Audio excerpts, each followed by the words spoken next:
Welcome to the Convergence Advantage, the official CIS 26 podcast series. Today's episode is titled Built to Last, Sustainable Real Estate and Public Value in CBI. We're moving past the era of paper citizenship to a new standard, one that creates a win-win for host nations, investors, and practitioners alike. We'll explore how high-quality projects backed by transparent technology are the only way to ensure this industry remains credible and sustainable under the new regulations.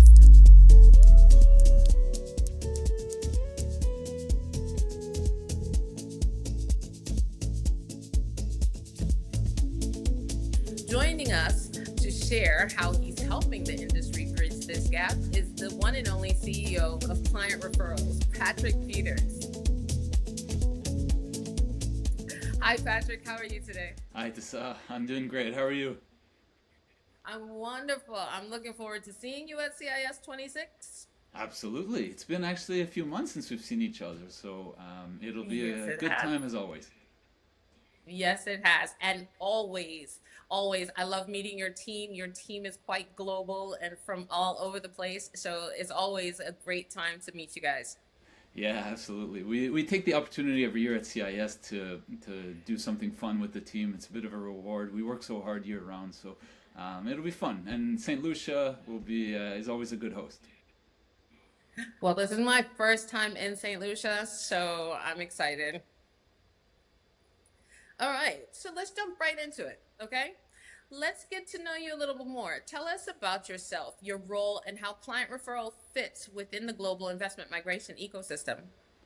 Sure. I mean, me personally, I've been in the industry almost 20 years, but Client Referrals is part of a group of companies who's been, in some markets, we call it a project company, since 1997.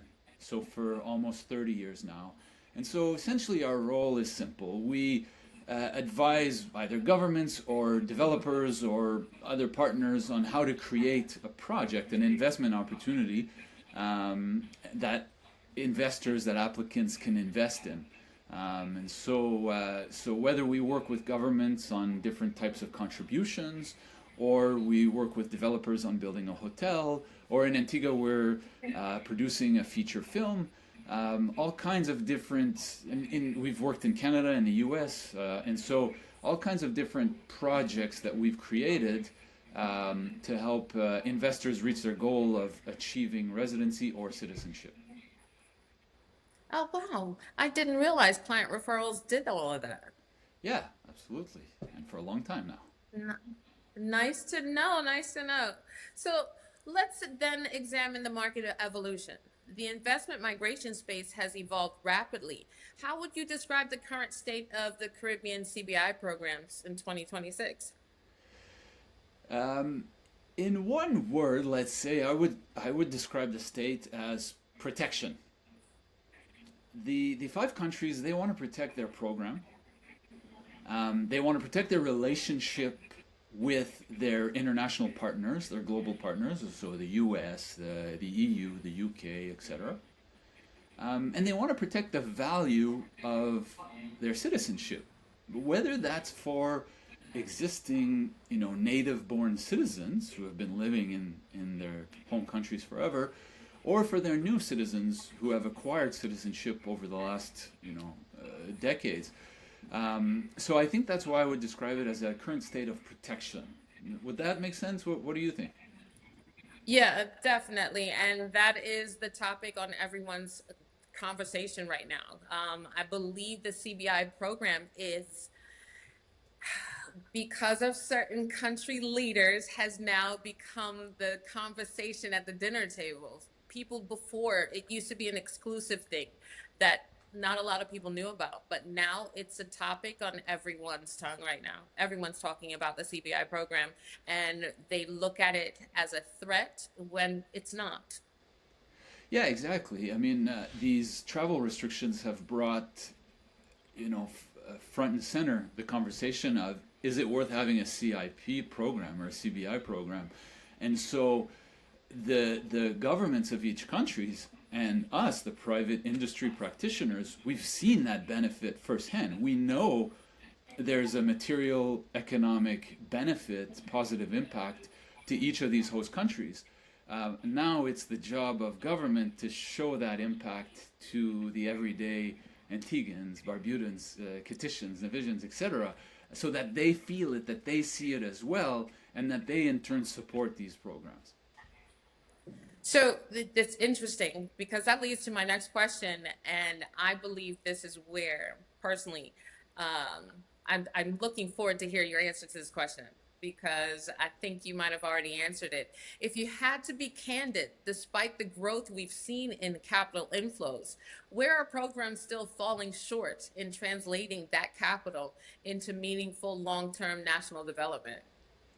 You're right. You did foreshadow probably. I don't think the governments are falling short. I think the programs have done their job. I don't think the governments are falling short in terms of creating the benefit and the projects for the people. Where they have fallen short, and even private industry is bragging about the positive impact that the programs have had, is quantifying the measurable, the positive impact that they've had. It's having marketing campaigns around why these programs have helped the people. Because for example, in St. Kitts and Nevis, we're building an affordable housing project with government. In Antigua and Barbuda, we've built hotels. We've helped bring down national debt through the contributions. And sometimes when government has difficult economic times, they use these funds to meet their operational expenses. And there's so many benefits that these countries gain from thanks to these programs. And so where we have fallen short, to answer your question, is communicating those benefits. I believe, agreed. I believe, and that goes for all the 5 nations. I don't think they do that good of a job involving the locals in seeing the benefits of the program. They don't. I mean, it's obvious when you go and you visit, but it's not obvious to the local person to understand what the benefits are in having the roads redone, the national debt going down, job availability. They need to do a better job at that, for sure. And I get that because sometimes in paving a new road or, I don't know, paying the salaries of government employees to keep government open, like what we're seeing in the U.S. with TSA right now, it's really unfortunate. But those things haven't happened in the CIP countries, but we don't directly think that, this is thanks to the cash injections of CIP. So we have to start bridging that gap of money is coming in on this side, and you may only indirectly benefit from it. Let's show you how. Interesting. Does that sound a little bit to me like the U.S. might want to take some notes from our program? Well, they have had a program. They've had a very successful program since 1992, where investors can invest. Now it's $1 million US and get a green card. They've done so well. They've been the longest program around. Canada was the pioneer, but the U.S. has been around since 1992 with an active program because what we're talking about, you have to create at least 10 jobs for every investor. So you can then, with these economic models, say, all right, this million has created 10 direct jobs, has created this many indirect jobs, and then you have this whole quantifiable model that shows to your people why each one of these investors counts, why it's important. Whereas in the Caribbean, we haven't done that. Correct. So let's jump into today's topic. Let's talk about what public value in CBI really means. When a program is truly delivering, what does real value look like for the host nation beyond immediate revenue? Are we seeing job creation, infrastructure development, long-term GDP impact? What does success actually look like on the ground? Again, we've touched on this already. Yeah, but it's good to point out. You can have different positive impacts on the ground. Let's take, you're from Antigua. Let's take that as an example. There's a few successful resorts that have been built thanks to CIP capital, right? So there's the construction of these resorts. They initially create hundreds of direct construction jobs. They create suppliers for the materials, machinery, equipment, plus many indirect jobs in adjacent businesses. It could be the catering company that brings food on the construction site. It can be there's an increase in import, at the ports. All kinds of indirect jobs.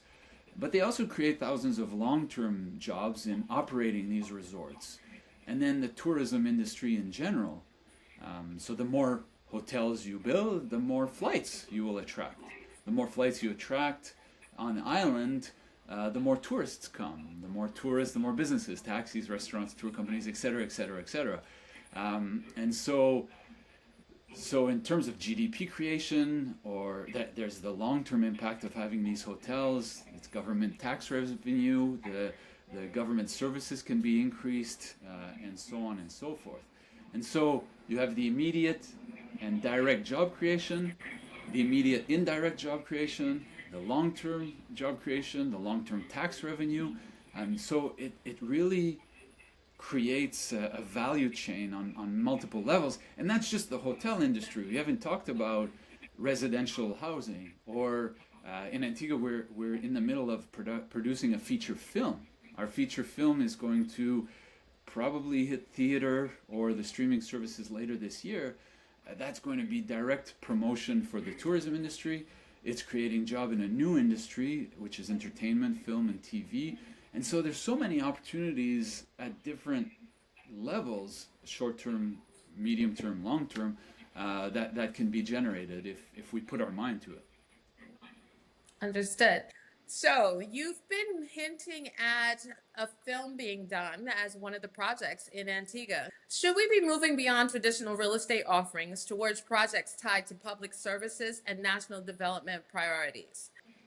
I don't think it's up to me or private industry to decide where we should be moving. I think governments and the people of each host nation should be the ones to determine what they want. And so in St. Kitts, they want affordable housing. There's a need for affordable housing. So we're working with the government through a contribution program to build affordable houses. We've already built more than 40. Another 60 should be started and completed throughout the end of the next 12 months. So they've, identified that project. In Antigua, yes, you're right. They identified that they want to develop the film and TV industry, the entertainment industry. That's because it creates jobs in a new industry, right? It allows Antiguans and Barbudans to develop new skill set. But film and TV industry also directly promotes your tourism industry. If we think of like the White Lotus or Lord of the Rings, or even Home Alone. The first time I went to New York City, we did a Home Alone tour. We went to, Wow. the toy store and the hotel and etc. Apparently the hotels where the White Lotus is being filmed have tripled in revenue rates per night. Some people have visited New Zealand because they've loved Lord of the Rings. So creating film and TV, and in Antigua we've already done The Golden Bachelor, and now we've done the film of a new feature film called Dr. Mason Miller. It's starring Simon Pegg, whom you might know from Mission Impossible, Star Trek, among others. Famous British actress. Okay. And Natalie Emmanuel, who also a famous British actress in Game of Thrones. She was Melisande in Game of Thrones. And Fast and the Furious, the tech lady, I guess. And so they were in Antigua through January, and we brought an experienced film production crew from Canada, and we had about 30 Antiguans working side by side on the project, learning from the ground up how to produce a high-quality feature film. It was amazing to see them. Even things like, what do you say before you say action, Where does the camera sit? Do you zoom in? Do you zoom out? There was so many things to learn. It was really cool to see those locals learn about this. Right. And so we're using this as a jumping off point to develop a film and TV industry. So to tie back to your original question, should we be doing it? We don't have to. It's not up to us to decide, but if Antiguans decide we want to develop this new industry, yeah, private players like ClientReferrals will come in and help you develop that industry. And we should be leveraging CIPs to grow whatever economic benefits a country deems necessary. I'm loving, loving, loving this. I think we're touching on a whole bunch of subjects right now that are not brought up normally during a conversation about CBI programs. I love this. I really do. You know, sorry Okay, to so jump in. So when no, you go ahead. opened, it was music to my ears when you said something about win-win for the government and the applicants and everybody involved. And that's what we say. Yeah. Every single project endeavor in the CIP should be a win-win-win. You want the host nation and its people and its government winning. You want the applicants who are making the investment, they should get what they are looking for. And the Right. private players who are involved. It's a three-way deal. It's that everybody should walk away a winner from this partnership, short-term, medium-term, and long-term. And if we take that approach, we will build a sustainable industry. I think I'm going to adopt that new statement, a win-win-win situation. I like it. I like it a lot.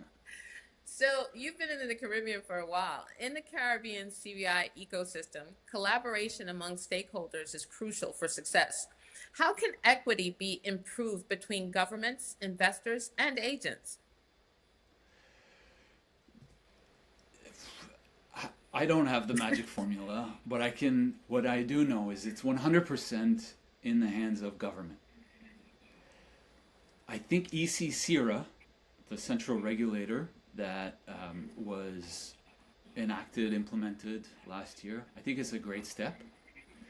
But it's definitely the governments that have to determine which incentives they set up for private industry, which regulations they pass, and their job's not done there. It's then you have to enforce the regulations, right? So Yes. with those three things, so you set up incentives, then that tells the private industry, all right, this is where they want us to work. Then regulations, that tells us, okay, this is what they don't want us to do, but also enforcing like consequences to breaking those regulations. And so through EC-CIRA and having each five Caribbean CIP country set up proper incentives, create a good set of regulations, and enforce those regulations, then what you're asking is how do we make the ecosystem work? That'll sort out itself naturally because you have what do they call it? A public-private partnership that can work in the long term. Gotcha. So, really quickly, you brought up the new regulations that are coming. Just from because I know you're in the industry as well, are there any regulations that you think are going to be difficult to handle in the Caribbean CBI program? Any of the new regulations that they're implementing? Difficult to handle in what sense? Like to For instance, just from experience and speaking to other agents, I've heard that they're concerned about the 30-day requirement. All the other regulations, no problem. We can definitely implement them. But how do you maintain the same amount of files coming in yearly once you add the 30-day requirement? Do you think that will make it difficult? I think there's going to be a natural dip in demand at the beginning. The same way that we've seen over the last 30 years when there's a price increase or any change of regulation, we've gone through this, I don't know, a dozen times in Canada for the last 25 years. In the US, they doubled their price about 10 years ago, I think, 7 years ago. The Caribbean did it 2 years ago. So there's an initial dip in demand. Then the market adjusts because ultimately spending 30 days in a Caribbean paradise over a 5-year period, and it's not every single person in the family, it can be shared amongst family members, it's not Correct. that bad. Once you kind of swallow that pill, you realize that it's still worth it because the benefit is for an applicant.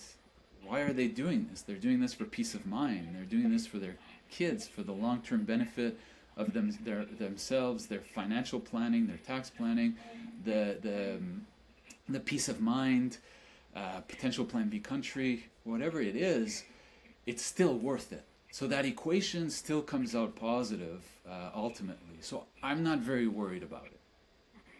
Fair enough. And I'll take your word for it because you've been in the industry for quite some time now. All right. So at CIS 26, what is the one message Caribbean governments may not want to hear but need to? I don't think there's anything negative to say. They've undertaken many positive changes through what we just discussed. I mean, ECCRA is bringing a new era residency requirement, a biometrics collection, genuine links. And so I think they're doing a good job. I mean, every program has its challenges, but that will be forever. As long as these programs exist, there's challenges to overcome. So I think they're doing a good job. Let's let them follow through with these three huge pillars that are coming through. Right. And then we can provide our feedback and guidance and let them make their decisions. It's cool. Like in 2013, that's when ClientReferrals ventured into the Caribbean, and Antigua started their program. It was very clear that they were green. This was new to them, and they needed guidance from partners that were doing this for decades already. But today, when you sit down and you talk to Prime Minister Brown or Ms. Charmaine Donovan, and it's the same thing in all 5 countries, but when you talk to them today versus 10, 12 years ago, all they need is our market feedback. They know what's good for the people of their country. They know what's good for their programs. We just give them the feedback from private industry, and they can put that puzzle together and make it work. And so I don't think there's a negative message in terms of what do I think they need to hear, even if they don't want to. But I think what they need right now is our support and seeing where we can take this. Definitely support all around from the nation, it's such a nice thing to see all of the prime ministers come together at these events as well. That's been really nice to see everyone come together. So CIS is where investment migration strategic partners converge. How important is collaboration between public and private sector players in raising the standard of the industry? Well, it's everything. I mean, in this world, it's a public-private partnership. Government can't work without private industry. Private industry can't work without government. So we just really need to support each other, be open to each other's feedback, but also private industry needs to recognize that these 5 governments are experienced now. They know what's good for the program long term. And we need to trust that the decisions are the right ones and support them and move forward. I think that's where we're at in terms of the collaboration at the moment. I agree. I completely agree with that. And the fact that new private investors are coming in from different sectors as well shows that to be true. Yeah, absolutely. All right. So what strategic conversations are you prioritizing with CIS 26 attendees who represent a significant segment of your core client base? I see CIS as a great place to spend time face-to-face with our partners who come in one place once a year.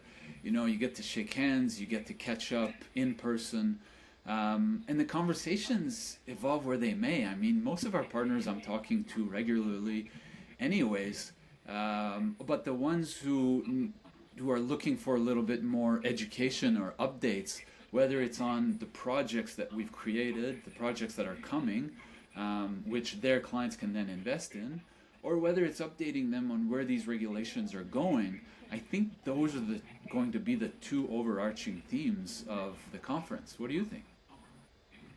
Actually, I completely agree. One, we all love going to the different islands and getting to see what we're marketing and where what we're advertising to our clients. But the other side of that is getting to finally meet people you have contracts with and you do business with regularly and meet them face to face. You hear their difficulties in the office versus what you're going through on your side, and you get to have that conversation in a casual setting, not a rushed rushed, stress situation where this person A is calling me constantly and I need an update. This is sit down, casual, conversation between everyone in the industry. Yeah, just the face-to-face is very different than a virtual call or a WhatsApp call or whatever it is. So it's always nice. Yeah, not stressed Yeah. at all. So let's talk about what's happening and what to look forward to. Client Referrals has a unique business model. Do you see the traditional cold lead even existing in 2027 and beyond, or will the industry move entirely to verified referral only ecosystems? I mean, since the dawn of this industry, it's been referral based, 80%. It, Yes. you know, I like to live by the rules of 80-20 in general. So, and 80% is referral based, 20% has been cold leads. I don't see that changing. This is a VIP, high net worth applicant industry. It's You have to be careful with whom you work. So the applicants have to be careful who they hire as their advisor, and the advisors have to be careful which projects they work with, which local service provider they work with. And then the service providers in the project, we have to be careful which programs we decide to work in. And so I don't see that changing at all. It's a trust-based industry, and I believe it will just continue that way. Yeah, I believe, and I actually believe the reverse will happen. The cold leads are actually dwindling. It's more conversation, it's more referral, and it will always stay that way. Mm-hmm. It will. So, could sustainability and public value become the primary differentiators between leading and lagging CBI programs? I think indirectly, yes, because the the primary benefit to a program needs to trickle down to the people of the host nation. So what you mentioned earlier, these programs have now become part of dinner time conversation, whereas in the past they Yeah. weren't. So everybody now talking about this needs to feel the benefit. Otherwise, they will vote for an opposition that's promising to close down the program, right? So naturally, Yeah. that program will change or be closed down. So yes, sustainability and the long-term benefit to everybody in the country is of primary importance if a country wants to keep its program. Agreed. Agreed. Just, off subject, well, not off subject. Do you believe that the countries that are applying, the people who are applying to these programs, the people who are moving their projects to these countries, do you think those countries are seeing the benefit of, their nationals diversifying their income, diversifying their reach for their companies? Because a company doesn't necessarily leave its host country. The person's not necessarily leaving their host country when they go and invest in a project in the Caribbean per se.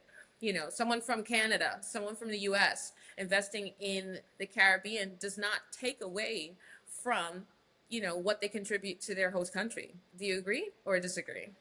Yeah, so what you mean in your example, a Canadian who's applying for a Caribbean Citizenship by Investment program, are they Yeah, moving their business to the Caribbean? Is that what you're asking? correct. Typically, no, because a business has been set up in a certain jurisdiction. But oftentimes, especially with the advent of genuine links that are coming, more and more people will set up maybe a branch or maybe a part of their business or Right. invest in a brand new business that they've always wanted to invest in. That's a little bit more where I could see it going. But what's cool about these programs is they're so, there's a word I'm looking for. They can solve so many problems for an applicant, an investor, that applicant A from Canada might use it that way. Applicant B from Canada may use it a totally different way. They may only want to do different types of planning or taking advantage for themselves or their family, and that could be totally different than applicant A from China or applicant A from Morocco or anywhere we are. So there's a multitude of benefits in having dual nationality. So every single applicant can use it differently. Correct. And I think that's the conversation that needs to be made more public, so that all the people in all the different nations where our applicants are coming from can see this program not as a threat to them as well. Yeah, absolutely, you're right. It's a hedge, it's a plan B, more than anything. So, how do you see the role of real estate evolving? Will it remain dominant or be complemented or replaced by more impact driven investment options? The people of each host nation have already started demanding more from their programs, because they see the cost and the risks of having these programs, right? When the U.S. puts an immigration ban in your country and blames the program, you start saying, well, should we be having this program? So yes, governments will have no choice but to start quantifying the benefits of having the program and showing how the funds are being used. That's going to lead to more impact-driven investments for sure. It's also going to lead to more transparency in how the funds are being used. So it doesn't matter too much if a program goes directly to fund the development of a real estate project, or if the funds go to Treasury and government decides how to use those funds. The most important thing is how the funds are being used and are the people benefiting from them. And so that's why at ClientReferrals, we're totally turning our focus on these types of projects, like affordable housing in St. Kitts or the film industry in Antigua and Barbuda. I definitely see the difference in client referrals compared to other companies in the industry right now. And I thank you for giving us a look at how client referrals is helping move the industry towards a more transparent and value-driven future today, Patrick. Yeah, it's my pleasure. You don't have to thank me. I believe we need to do that as a private industry to keep the programs not only alive, but thriving and doing well. You know, that's how you can generate value for a win-win-win deal. Definitely. And to our audience, thank you for joining us at CIS 26 and our podcast today. And this conversation can go even more in depth. And if you want to meet Patrick and talk to them about client referrals, come join us in St. Lucia in May.